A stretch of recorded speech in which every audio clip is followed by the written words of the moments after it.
തോറ്റുപോയതിനെക്കുറിച്ച് സെക്രട്ടറിക്ക് ചില കാര്യങ്ങൾ ജനങ്ങളോട് പറയാനുണ്ട്. നിങ്ങളതൊന്ന് കേൾക്കണം. കേട്ടാട്ടെ. വികാരം എന്നുള്ള രീതിയിലല്ല ഭരണത്തെ സംബന്ധിച്ച് പൊതുവെ മതിപ്പായിരുന്നു.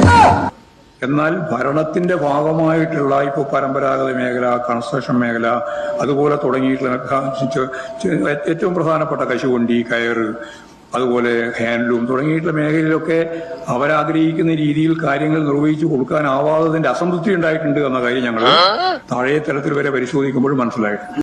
അപ്പോൾ സഖാവേ, ഇതിനല്ലേ പച്ച മലയാളത്തിൽ ഭരണവിരുദ്ധ വികാരം എന്ന് പറയുന്നത്? ആ വിരുദ്ധ അതല്ല ഉദ്ദേശം. അപ്പോൾ നിങ്ങൾ പ്രതീക്ഷിച്ച പോലെ കാര്യങ്ങൾ ജനങ്ങളിലേക്ക് എത്തിയില്ല അല്ലേ? ആ പറഞ്ഞതിന്റെ ഒന്നും ഒരു ഊക്കുണ്ടല്ലോ, ആ ഊക്ക് പോരാന്നാണ് ചർച്ചയിൽ വന്നത്. ഈ പറഞ്ഞ സംഭവം ആവശ്യത്തിന് ഇപ്പൊ കിട്ടുന്നുണ്ടല്ലോ അല്ലേ?